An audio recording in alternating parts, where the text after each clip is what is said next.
ഹരേ കൃഷ്ണ. സർവം ശ്രീ രാധാകൃഷ്ണാർപ്പണമസ്തു.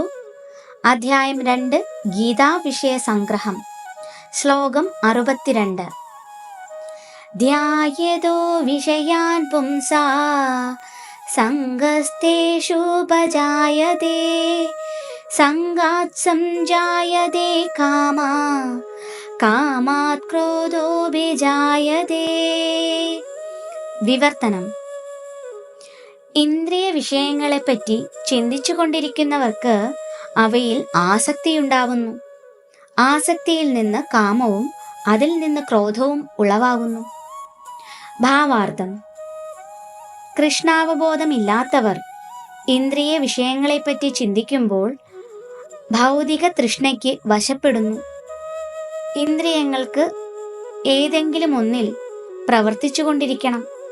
അതീന്ദ്രിയ പ്രേമാത്മകമായ ഭഗവത് സേവനത്തിൽ ഏർപ്പെടുന്നില്ലെങ്കിൽ അവ തീർച്ചയായും ഭൗതികതയെ സേവിക്കാൻ തുടങ്ങും. ഈ ഭൗതിക ലോകത്തിൽ പരമശിവനും ബ്രഹ്മാവും സ്വർഗലോകവാസികളായ ദേവന്മാരുടെ കഥ പറയാനില്ല. ഉൾപ്പെടെ ഏവരും ഇന്ദ്രിയ വിഷയങ്ങൾക്ക് വശപ്പെട്ടവരാണ്. ഈ ജീവിത പ്രശ്നത്തിന് കൃഷ്ണാവബോധം ഉൾക്കൊള്ളുക മാത്രമേ പരിഹാരമുള്ളൂ. പരമശിവൻ സമാധിസ്ഥനായിരുന്നിട്ടും പാർവതീദേവി അദ്ദേഹത്തിന്റെ ഇന്ദ്രിയ സുഖേച്ഛയെ ഉണർത്തുകയും തത്ഫലമായി കാർത്തികേയൻ ജനിക്കുകയുമുണ്ടായി. ഹരിദാസ് ഠാക്കൂർ ഭഗവാന്റെ യുവഭക്തനായിരുന്നപ്പോൾ മായാദേവിയുടെ അവതാരം പ്രലോഭിപ്പിക്കാൻ ശ്രമിച്ചു. എങ്കിലും കൃഷ്ണ ഭഗവാനിലുള്ള കറയറ്റ ഭക്തി മൂലം ഹരിദാസൻ ആ പരീക്ഷണത്തിൽ നിഷ്പ്രയാസം വിജയിക്കുകയാണ് ഉണ്ടായത്. യമുനാചാര്യന്റെ മുമ്പ് ഉദ്ധരിച്ച പദ്യത്തിൽ പ്രതിപാദിച്ചിട്ടുള്ളതുപോലെ ആത്മാർത്ഥതയുള്ള ഒരു ഭക്തൻ ഭഗവത് സമ്പർക്കത്തിൽ ഉണ്ടാകുന്ന ആത്മീയ ആനന്ദം ആസ്വദിക്കുന്നതിനാൽ എല്ലാ ഭൗതിക സുഖങ്ങളെയും അവഗണിക്കുന്നു. അതത്രേ ഭക്തന്റെ വിജയരഹസ്യം.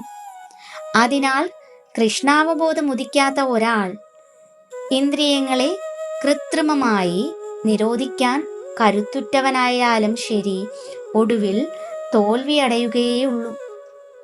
ഇന്ദ്രിയ സുഖത്തെക്കുറിച്ചുള്ള ഒരു നേരിയ ചിന്ത പോലും അയാളെ അസ്വസ്ഥനാക്കി കാമപൂർത്തിയിലേക്ക് നയിക്കും. ശ്ലോകം 63. ക്രോധാത് ഭവതി സമ്മോഹ സമ്മോഹ സ്മൃതി വിഭ്രമഃ സ്മൃതിഭ്രംശാത് ബുദ്ധിനാശോ ബുദ്ധിനാശാത് പ്രണശ്യതി. വിവർത്തനം. ക്രോധത്തിൽ നിന്ന് സമ്മോഹവും അതിൽ നിന്ന് ഓർമ്മപ്പിഴയും ഓർമ്മപ്പിഴയിൽ നിന്ന് ബുദ്ധിനാശവും ഉണ്ടാകുന്നു. ബുദ്ധിനാശത്താൽ വീണ്ടും ഭൗതികതയുടെ കയത്തിലേക്ക് വീണ് നാശം പ്രാപിക്കുന്നു. ഭാവാർത്ഥം: ശ്രീല രൂപ ഗോസ്വാമി ഇങ്ങനെ നിർദ്ദേശം തന്നിട്ടുണ്ട്. പ്രാപഞ്ചികതയാ ബുദ്ധ്യാ ഹരിസംബന്ധി വസ്തുനഃ മുമുക്ഷുഭിഃ പരിത്യാഗോ വൈരാഗ്യം ഫൽഗു കഥ്യതേ. ഭക്തിരസാമൃത സിന്ധു 1-2-258.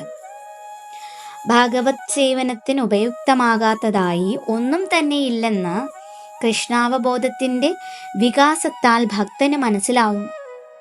കൃഷ്ണാവബോധം എന്തെന്നറിയാത്തവനാണ് ഭൗതിക വിഷയങ്ങളിൽ നിന്നൊഴിയാൻ വേണ്ടി കൃത്രിമോപായങ്ങൾ തേടുന്നത്. ഫലമോ പ്രാപഞ്ചിക ബന്ധങ്ങളിൽ നിന്ന് മോചിക്കാൻ ആഗ്രഹിക്കുന്നുവെങ്കിലും അവർ പരിത്യാഗത്തിന്റെ പൂർണ്ണതയിൽ എത്തുന്നില്ല. അവരുടെ നാമമാത്രമായ ഈ ത്യാഗത്തെ ഫൽഗു അഥവാ അപ്രധാനമായ വൈരാഗ്യം എന്നു പറയുന്നു. കൃഷ്ണാവബോധമാർന്നയാൾക്കാകട്ടെ ഏതൊന്നിനെയും ഭഗവത് സേവനത്തിൽ എങ്ങനെ ഉപയോഗിക്കാമെന്നറിയാം. അതുകൊണ്ട് അയാൾ ഭൗതികതാബോധത്തിന് അടിമയാകുന്നില്ല. ഉദാഹരണമായി, ഒരു അവ്യക്തിഗതവാദിക്ക് ഭഗവാൻ അഥവാ കേവല തത്വം അരൂപിയാകയാൽ ഭോക്താവല്ല. അതുകൊണ്ടയാൾ നല്ല ഭക്ഷ്യപദാർത്ഥങ്ങളെ ഉപേക്ഷിക്കാൻ യത്നിക്കും. മറിച്ച് കൃഷ്ണനാണ് സർവോത്തമനായ ആസ്വാദകനെന്ന് അറിയുന്ന ഭക്തൻ വിശിഷ്ട ഭോജ്യങ്ങളെ ഭഗവാന് സമർപ്പിച്ച ശേഷം ഉച്ഛിഷ്ടമായത് പ്രസാദം കൈക്കൊള്ളുന്നു. ഇങ്ങനെ എല്ലാം ആത്മീയമായി തീർന്നതുകൊണ്ട് പതനമാകുന്ന അപകട സാധ്യതയില്ല. ഭക്തൻ കൃഷ്ണാവബോധത്തോടെ പ്രസാദമുണ്ണുന്നു. മറ്റേയാൾ ഭൗതികമെന്ന് കരുതി അതിനെ ത്യജിക്കുന്നു. അങ്ങനെ അവ്യക്തഗതവാദിക്ക് ഈശ്വരന് രൂപമില്ലെന്ന് കരുതുന്നവർക്ക് കൃത്രിമമായ പരിത്യാഗം കൊണ്ട് ജീവിതം ആസ്വദിക്കാൻ കഴിയാതെ വരുന്നു. അതുകൊണ്ട് ചെറിയൊരു മനോവിക്ഷോഭം മതി അയാളെ വീണ്ടും ഭൗതിക ജീവിതത്തിൻ്റെ കയത്തിലേക്ക് തള്ളിയിടാൻ. അങ്ങനെയുള്ള ഒരാത്മാവ് മുക്തിയോടടുത്ത സ്ഥാനത്തിലെത്തിയാൽ പോലും ഭക്തിപരിതമായ സേവനത്തിൻ്റെ താങ്ങില്ലാത്തത് കൊണ്ട് വീണ്ടും താഴെ വീഴുന്നു. ഹരേ കൃഷ്ണ. സർവം ശ്രീ രാധാകൃഷ്ണാർപ്പണമസ്തു.